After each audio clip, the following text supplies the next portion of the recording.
গোলের ধরন আর score line দেখলে যে কারোরই মনে হতে পারে এ তো হলিউড মুভির কোন স্ক্রিপ্ট। 21 তারিখ রাতে লিসবনের এস্তাদিও দা লুইসে চ্যাম্পিয়ন্স লিগের বেনফিকা বনাম বার্সেলোনার ম্যাচে যা ঘটেছে তা দেখে সবার কাছে অবিশ্বাস্যই মনে হতে পারে। ম্যাচ শেষে তাই তো বার্সা কোচ হান্সি ফ্লিক বলেছেন তার ক্যারিয়ারে এমন কিছু তিনি আগে দেখেননি। 90 মিনিটের ম্যাচে হয়েছে 9 গোল, যা চ্যাম্পিয়ন্স লিগের ইতিহাসে এই প্রথম। গোলের ধরনও অবিশ্বাস্য। গ্রিসের স্ট্রাইকার পাবলিদিসের হ্যাট্রিকে প্রথমার্ধে 3-1 গোলে এগিয়ে গিয়েছিল বেনফিকা। চলতি আসরে মাত্র 3 জয় পাওয়া দলটিকে দেখে মনে হচ্ছিল বার্সেলোনাকে বড়সড় এক লজ্জার মুখে ফেলতে যাচ্ছে পর্তুগিজ ক্লাবটি। 77 মিনিট পর্যন্ত ম্যাচ সেদিকেই ইঙ্গিত দিচ্ছিল। বার্সা ডিফেন্ডার রোনাল্ড অ্যারাউহোর আত্মঘাতী গোলে 4-2 গোলে পিছিয়ে পড়ে স্প্যানিশ ক্লাবটি।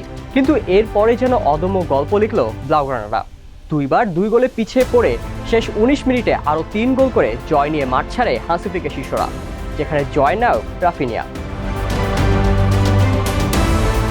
লিসবনের হিমশীতল বর্ষণের রাতে রাফিনিয়া তার দলের হয়ে জয়সূচক গোলটি এনেছেন রেফারি বাঁশি বাজানোর ঠিক আগ মুহূর্তে। সে গোলও হয়েছে নাটকীয়তার মধ্যে দিয়ে। গোলের ঠিক আগ মুহূর্তে 4-4 সমতায় থাকা অবস্থায় বার্সার বক্সে আক্রমণ চালাচ্ছিল বেনফিকা। সেখানে বার্সার 2 খেলোয়াড়ের ধাক্কায় লিয়ান্দ্রো বাইরেরও বক্সে পড়ে গেলে পেনাল্টির আবেদন জানায় পর্তুগিজ ক্লাবের খেলোয়াড়রা, তবে সে আবেদনে সাড়া দেননি রেফারি। সেখান থেকেই ফেরান তোরেসের লম্বা পাসে বল চলে যায় ডি বক্সের কাছে থাকা রাফিনিয়ার পায়ে। শেষটা সবারই জানা, 2 ডিফেন্ডার ও গোলরক্ষককে কাটিয়ে গোল করে বার্সা ভক্তদের অসাধারণ এক রাত উপহার দেন ব্রাজিলিয়ান এই ফরওয়ার্ড। বার্সার এমন ঘুরে দাঁড়ানোর ইতিহাস নতুন নয়। 2016-17 চ্যাম্পিয়ন্স লিগ শেষ 16 পিএসজির বিপক্ষে প্রথম লেগে 4 গোলে ব্যবধানে ঘুচিয়েও জিতেছিল বার্সা। তবে এই ম্যাচের ঘটনা ভিন্ন। প্রতিপক্ষের মাঠে ম্যাচের 75 মিনিট পর্যন্ত 2 গোলে পিছিয়ে থেকেও শেষ পর্যন্ত জয় তুলে নেয়া প্রথম দল বার্সা। শুধু তাই নয়, চ্যাম্পিয়ন্স লিগ ইতিহাসে এ নিয়ে মাত্র দ্বিতীয়বার কোনো দল 4 গোল খেয়েও ম্যাচ জিতল। বার্সার আগে এমন ইতিহাস গড়েছে বরুসিয়া ডর্টমান্ড।